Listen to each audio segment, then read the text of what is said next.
Well, hi, good morning. Today is March 20th, 2020, and before I get going on this radio, I'm going to talk about a couple of things. One, if you are a fellow Canadian, I want to talk to you for a moment. I want to tell you that my wife and I are taking all these procedures, social distancing, all that stuff to heart. We're following those procedures. We're doing all the things we can to be good citizens in this situation. My wife and I fully expect to get this disease at some point.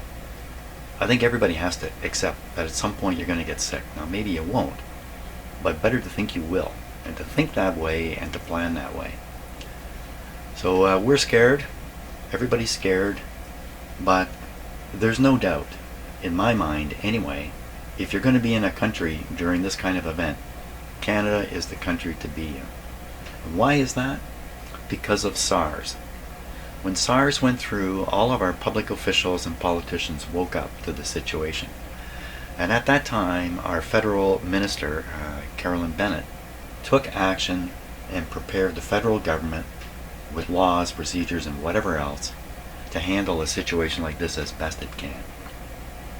So of all the countries in the world, Canada is probably the best one to be in.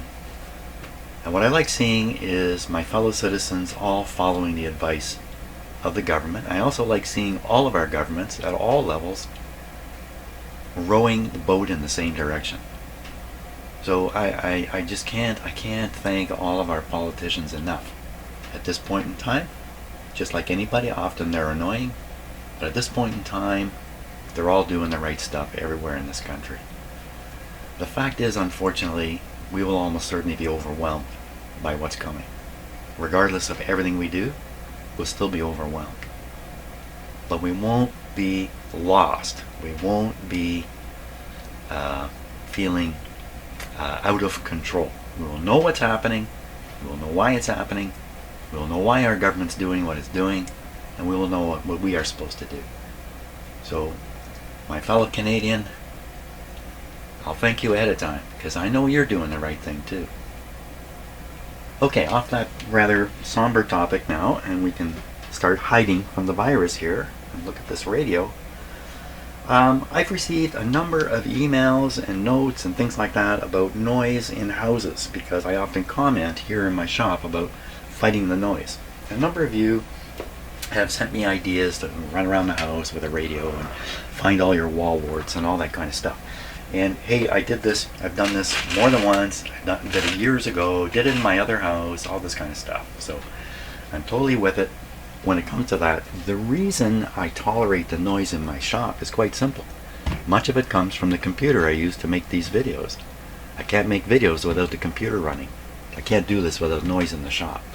So it makes it rather worthless to run around and try to track them down. I know where they're coming from. They are coming from wall warts and a few other things.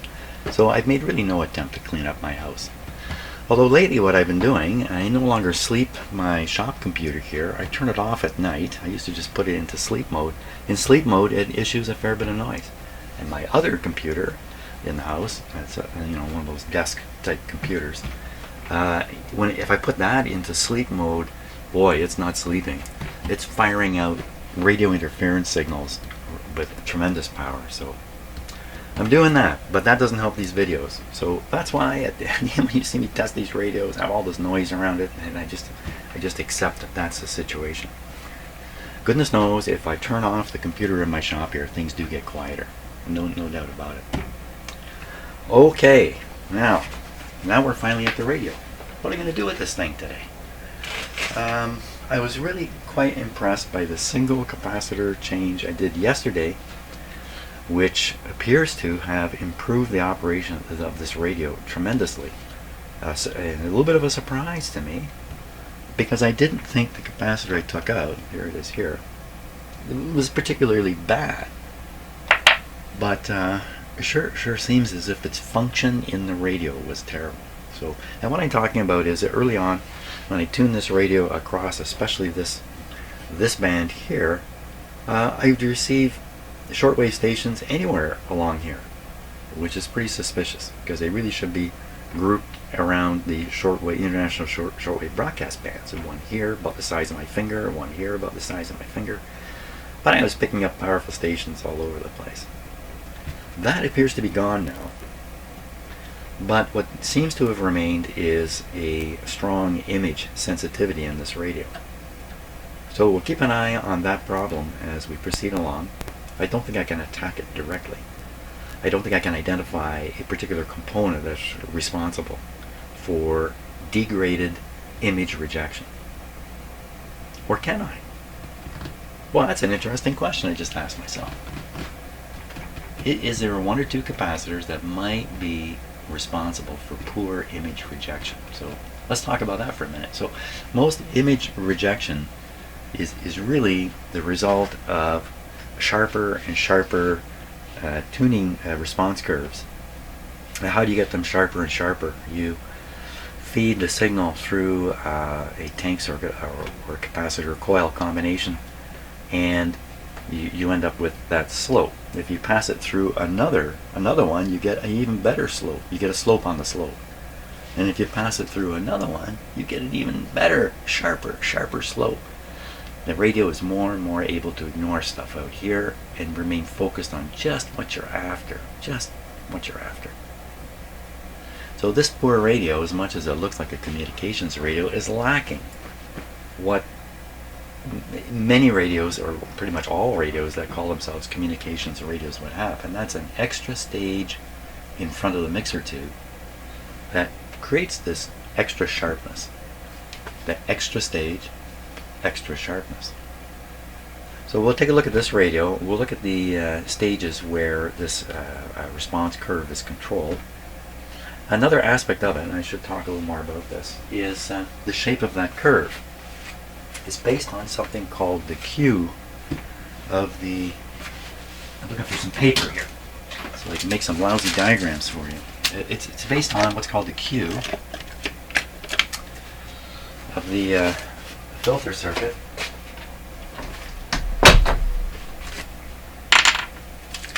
Simple stuff. So here's a high Q response curve. Here's a low Q response curve. So what's the difference? The difference usually is nothing more than how much resistance is in the coil that is in the circuit that is producing the response. The more and more resistance, the lower the Q, the more you get this. The broader this curve, the more signals that are not of interest to you can make it through the radio. You really want this sharp curve. What's going on in this radio? Is this radio suffering? Is it supposed to have a curve that's relatively sharp, like intended to be as sharp as it could be, but somehow over time it's turned into this? So come to think of it, you know, if you think about a tank circuit for a minute, excuse my, you know, as much as I complain about drafts people, I never actually was a drafts person, so capacitor and the coil. So all things being brand new, there's some R in this, there's a resistance in this. There's no resistance in this when it's new. But later, as it gets older, it starts to leak a bit. Is this the R that's causing the curve to come down? These are questions I have in my head. Yeah, listen, you could probably look on the internet long enough to find the answers to these questions.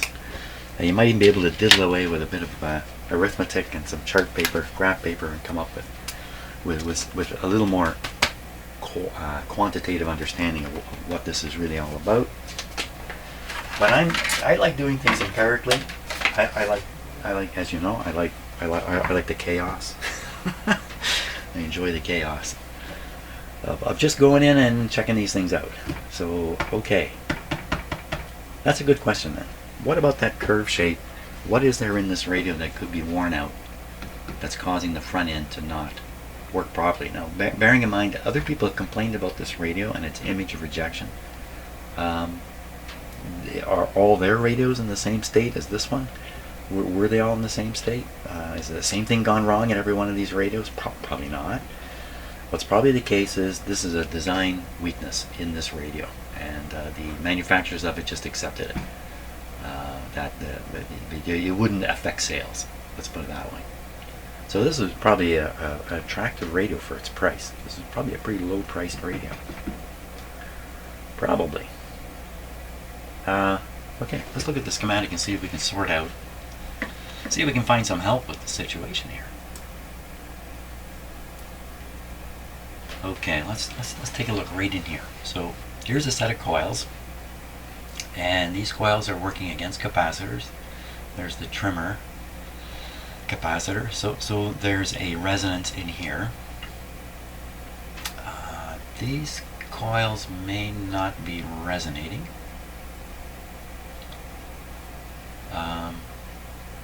And then these coils. Well, let's see. Here's the tuning capacitor and its trimmer. So let's say this is the trimmer. This is the tuning capacitor. What is it working against? Looks like it's working against these coils. So here we have one basic tank circuit. I think I can call this a tank circuit. One resonant circuit here. So there's our first generator of the response curve happening right in here. So what would drive the Q down in here? Accidental resistance anywhere in it. Just guessing. Maybe this capacitor bad. Just guessing. Now that's a 2700, probably a picofarad. Small, probably mica capacitor. Probably okay. Probably not a problem. Over here, these are air capacitors, if you like. I just don't think they can have a resistance. Maybe if there's a lot of dirt on the trimmer, I don't think so though. I don't think there's anything here that would affect the Q unless somehow the resistance of this coil has gone up. Can't see that happening. How would that happen? So you can imagine the Q of this is what it's supposed to be. You know, unless something unusual has happened here. Carry on. So this resistor, 22 ohms. Really, 22 ohms. Man, I gotta wonder what a little resistor like that is going to do for a radio like this.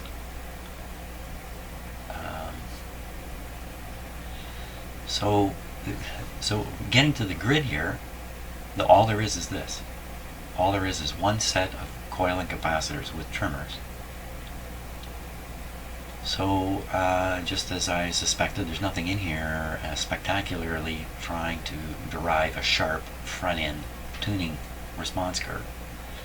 And from there you move into these guys. These guys, they're working not at the radio frequency, they're working at the IF frequency in here. But they are also adding to the response curve shape.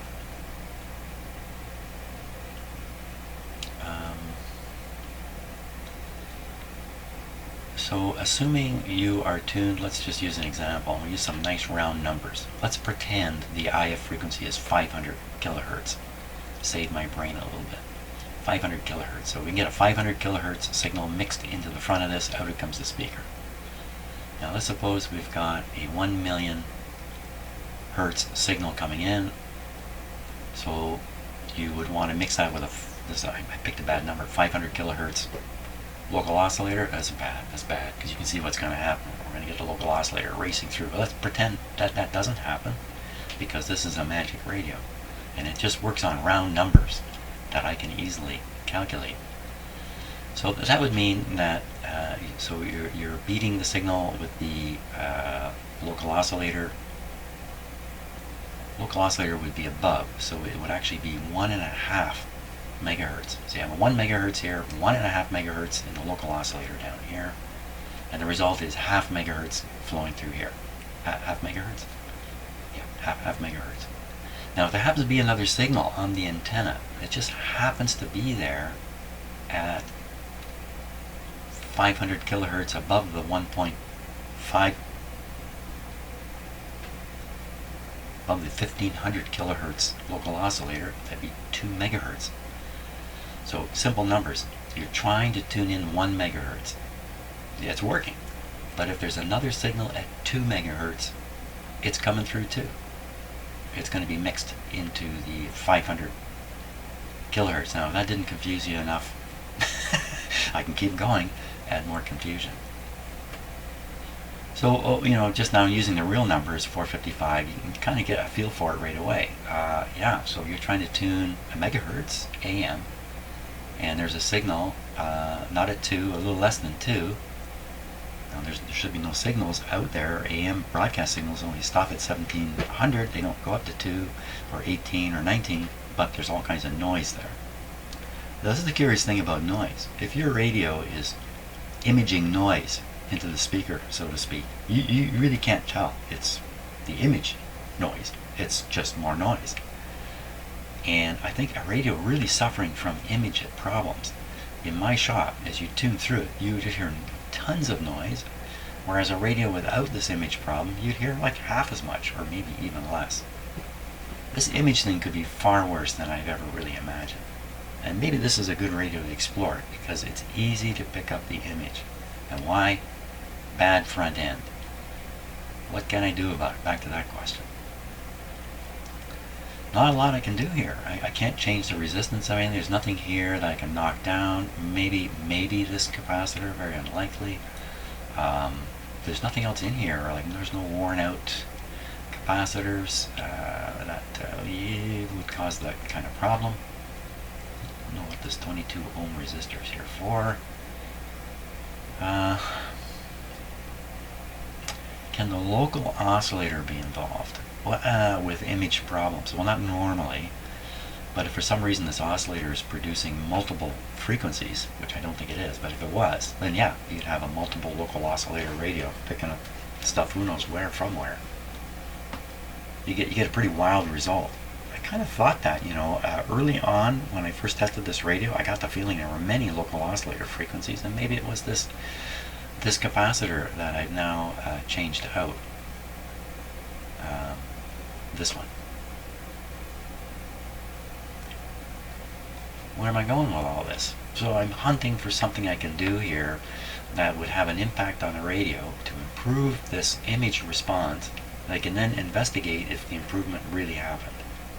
It's a bit of a long shot for me. Most of the time when I try these things, they fail miserably in the middle of the test. Something about the test procedure I've dreamed up is bogus. But I would like to try it again. That means I would have to measure the image response more accurately before doing anything. That's a little challenging. And another possibility here is overloading of this tube. You know what? This is a better angle. I think I got a better angle to go on. Overloading of this tube. Overloading it with too much signal on the grid or something like that, causing the tube to operate in non-linear areas when it's not supposed to, causing more and more harmonics and other stuff to come out of it. 12SA7 was kind of the first well-built mixer tube back in the day. If you look at earlier mixer tubes, they don't have this S in it. There are things like the 6A7 and all kinds of other, not all kinds, but a few other mixer tubes. This one came along, got rid of the cap on the top, all the pins on the bottom being used, and built in such a way as to perform better. Like, for instance, its ability to generate oscillations is better. It has better gain or better transconductance through it. So this is a good tube. But I'm thinking probably in a mixer tube, these voltages are really critical. Like, this 83 really does need to be 83 when this is 113 if you want this guy to operate properly. And if something is out, especially if it's way out on this tube, then maybe we can get all these weird, or not weird, but maybe poor image rejection. I don't really know. I'm shooting in the dark. Bottom line is, maybe I should check the voltage. Hey, why stop there? Why don't I take a moment, check the voltages on all these tubes, see where they're at. Holy smokes, it took me, 10 minutes to make up my mind on what to do? Oh my gosh. Okay, I've made up my mind. So I'm going to stop at the moment, and I'll have this all set up, and we'll go through and do the voltage checks on it. When I come back, I'm gonna go watch the latest on the news here before I come back. I think my wife and I are going out to the grocery store this morning, so we're getting prepared for that too.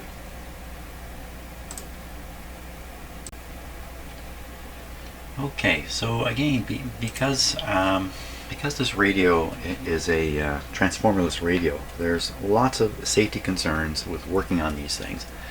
If you're not familiar with this kind of stuff, you're going to get yourself in trouble pretty quick. Now, what I've got is this is powered from a transformer. When it's plugged into this, it's coming from a transformer. I can't stress how important that is when you do stuff like this. I'm taking this ground connection from this meter, and I'm going to hook it onto the B- in this radio. If I plug this radio right into the wall, there's a 50-50 chance there's going to be a huge bang when I do this. It's not plugged in the wall, it's plugged into a transformer. So I can do this kind of thing safely. Okay. I don't have this switched on, but it really doesn't matter at this point. Okay, so made that connection, nothing happened. Let's switch on the radio here, get her going.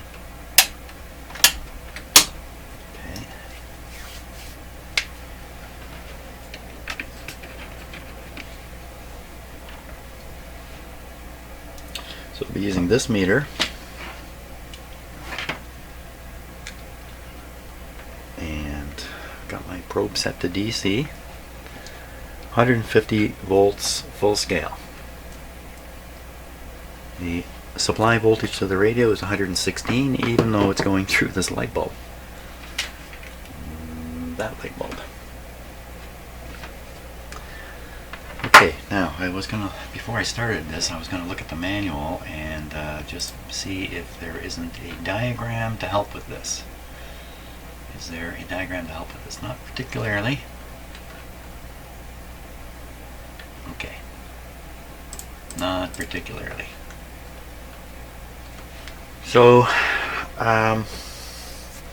1 tube, 2, 3, 4 across the back, 1 tucked up here for 5 tubes. Is that how many tubes we've got? 1, 2, 3, 4. Yep.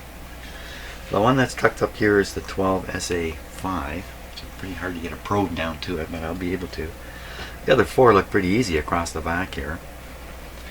So I know this is rectifier, output tube, IF amplifier,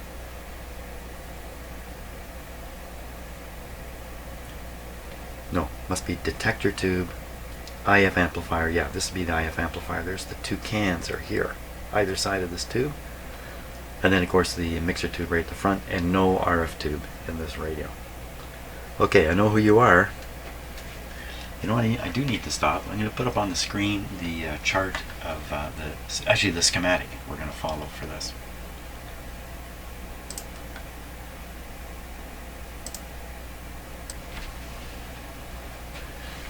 Okay, so the first tube we're going to look at is the rectifier tube.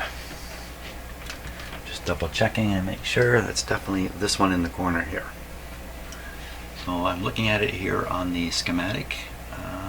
108 volts AC. So numbers that are written in italics are AC volts.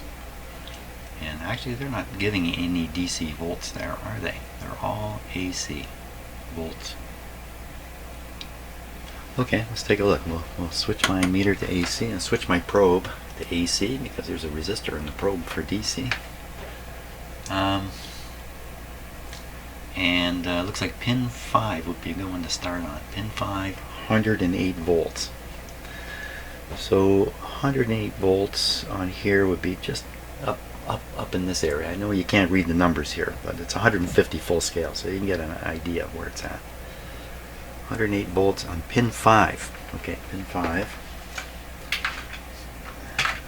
Let me just get a little bit more light on the topic here for me.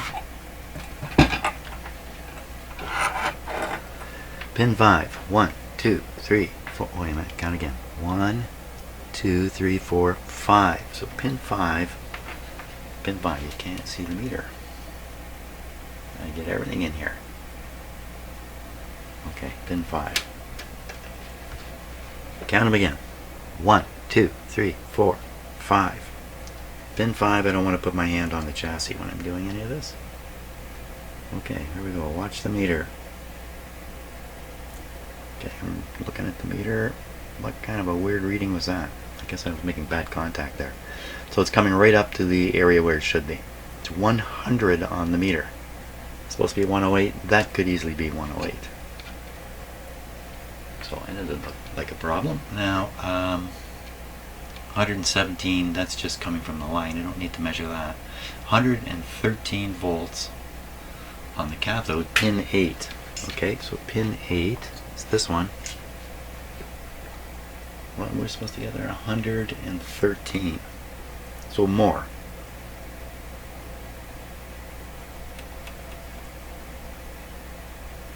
Did I do something wrong there? That's 8.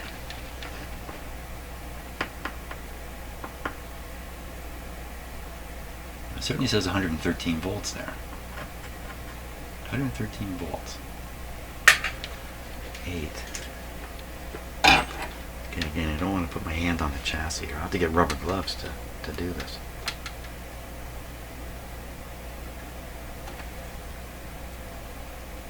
Okay, well, we're set to AC. Oh, jeez. What's up? So this came up a tiny amount. That sort of makes sense to me.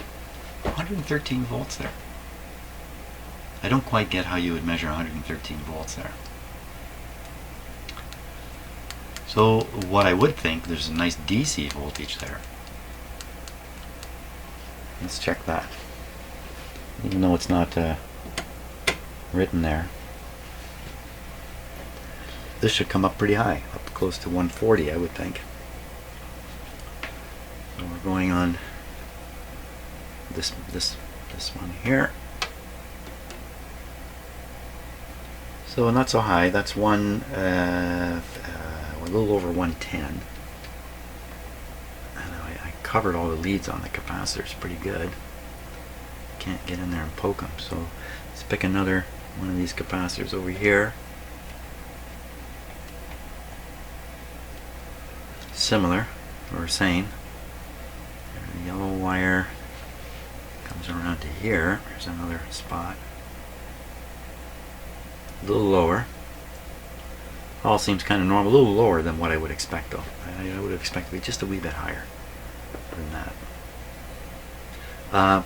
Plate voltage, DC plate voltage. Well, yeah, let's move to the output tube now. Let me get that on the screen here. And we'll start on the output tube. So 95 volts on the plate of the output tube. Remember to turn this around. We're on DC. Oh, maybe that was the problem. I took a reading with this not set to the DC. Okay. 95 on the plate. Plate is 5. 1, 2, 3, 4. 1, 2, 3, 4, 5.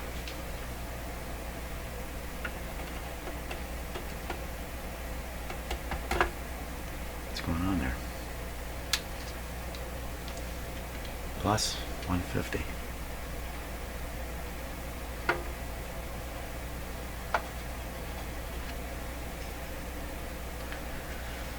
I get no DC reading right there.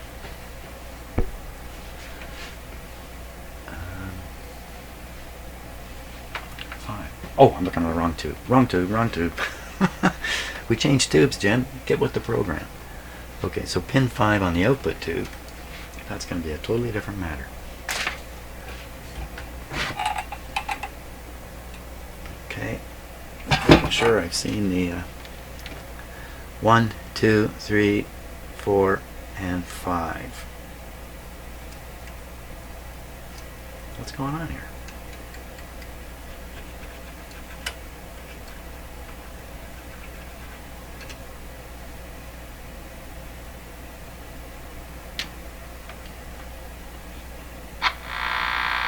Okay, radio's definitely making sound.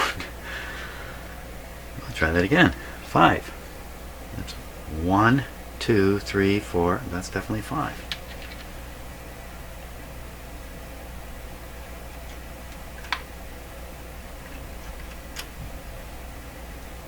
Something funny happening here. Something not right. What's not right?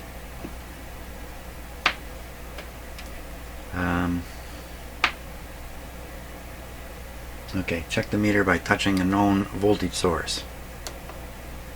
There it is. Output tube plate on 5. What am I doing here? Oh, it's not 5, it's 3. 3. Reading the number wrong on the chart. Yep, thanks for telling me. I heard you. 1, 2, 3. On the right tube now. I'm on my. Oh my god, man. If there's any way to make a mistake, I find it. 1, 2, 3. This would be 3. This big capacitor on here. There we go. Just under 90 on the meter. And it's supposed to be 95. So, you know, that's close. Let's try pin 4 now that I kind of know what I'm doing here. Sort of.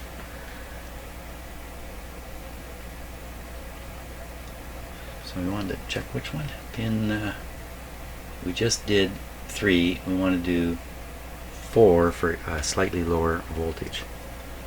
Okay, we did 3. And we do 4, so that's just under 90. And that's at 80, just a little lower. That's what we want to see. And 80 is pretty close. For this meter, it's on the money. Now we can see 5 volts on the cathode. That's a very important measurement there. 5 volts. Now all these voltages are written in italics. So I must have been thinking of the last radio, where the AC voltages were in italics.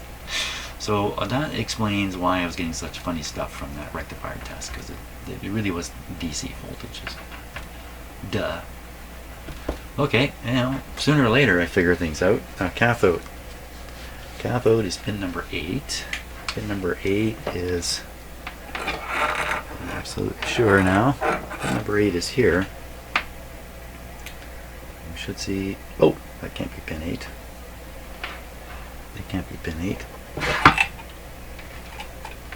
No, that's pin 1. What am I doing? I'm on the wrong side of the whole thing here. Yeah, it's COVID-19 is affecting me already. It's this one. Good, little tiny jump up on the voltage. How much? 5 volt scale, 4 volts. 4 volts on the 5 volt scale. And it's supposed to be 5 volts. So we're slightly off here, but not by much. Okay, now a really important measurement. We're going to measure the voltage of the grid.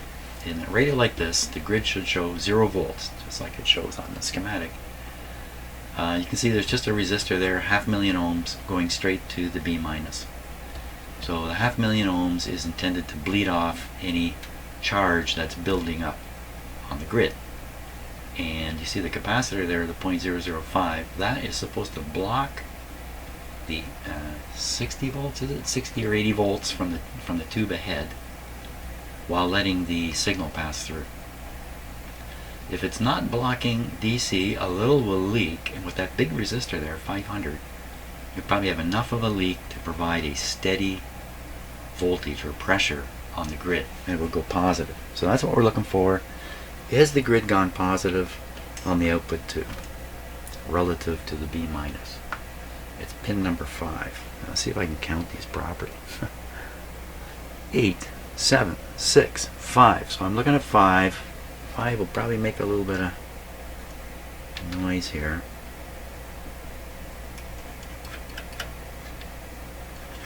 Might have to make noise if we have the volume turned up. Doesn't make any noise. Doesn't mean I've done it wrong, just surprising. 8, 7, 6, 5.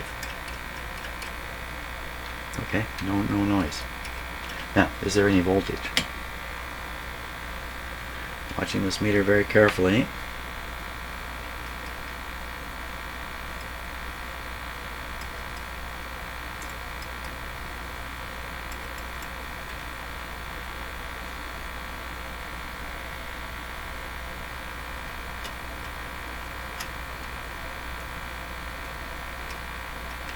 I think the answer is no. There is no leakage onto the grid of this tube. This is an important question because the capacitor is part of this couplet, and I like to leave that all alone if I can. Look at where they've positioned this couplet, right over the tube socket that's the detector tube. If I pull that out of there and put discrete components in, do you think it's going to work the same? I don't know. So if I can leave that, if I can get away with leaving as much of it as possible, that's good. So I'm really happy. I'm going to check this again. To the B minus. Watch the meter. There can be a charge on a grid like this, and when you put the meter on, you dissipate the charge right away, and what you see in the meter is a little pop-up, and then it just goes back down. Not the case here. So I think it's good. I think that's good. On to the next tube. So the next tube is the detector tube. 12SQ7. Looks like 60 or 80 volts on pin 6. You just saw the meter going up. I was just grabbing them because you're wondering what's going on there. So we'll look at pin 6 on this tube. Pin 6 now.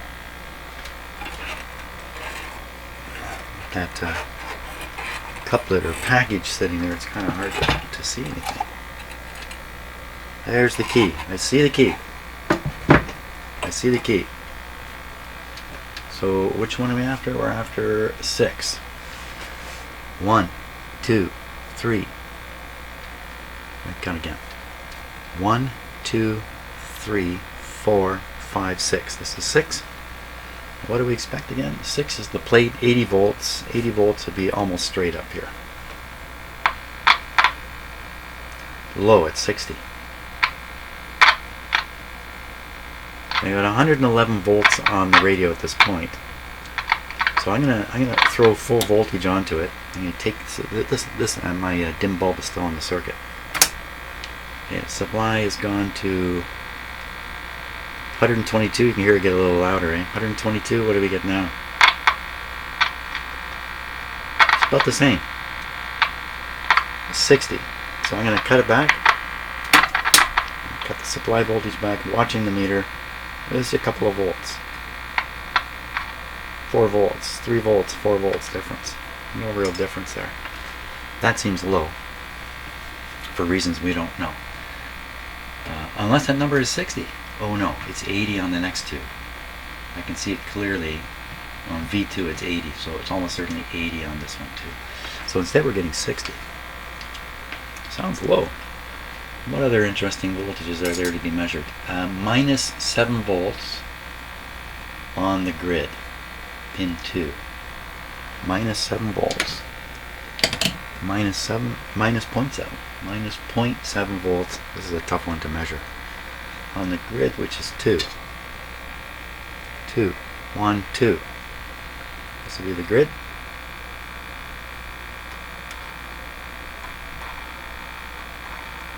So let me snap my fingers. 24 hours has gone by. So the last clip kind of ended suddenly where I was checking voltages on the tube, and it ended suddenly because the hard drive on my shop computer got jammed. So that was the end of yesterday's shop excitement. I dealt with my computer and then off to go shopping and then just off with the rest of my life. So I'm back in here this morning. I think what I'm going to do is I'm going to post the video as it stands now, and I'll attach this little piece to it so it makes some sense why it's coming to an end. And I'm just going to pick up today when I get in here and get going. I'm just going to continue on with those tube measurements and carry on with the radio generally. So, but I think I'm going to go ahead and post it. I'm going to try my best to get a video up every day during the next few weeks or even a couple months, and that is usually what I'm doing, trying to get a video up every day. So everybody has something to watch while they hide in their homes from the evil virus. Okay, so thanks a lot for watching this video to this point. Sorry it's a bit of a sudden ending, but the next video will pick up where this one left off. Stay safe.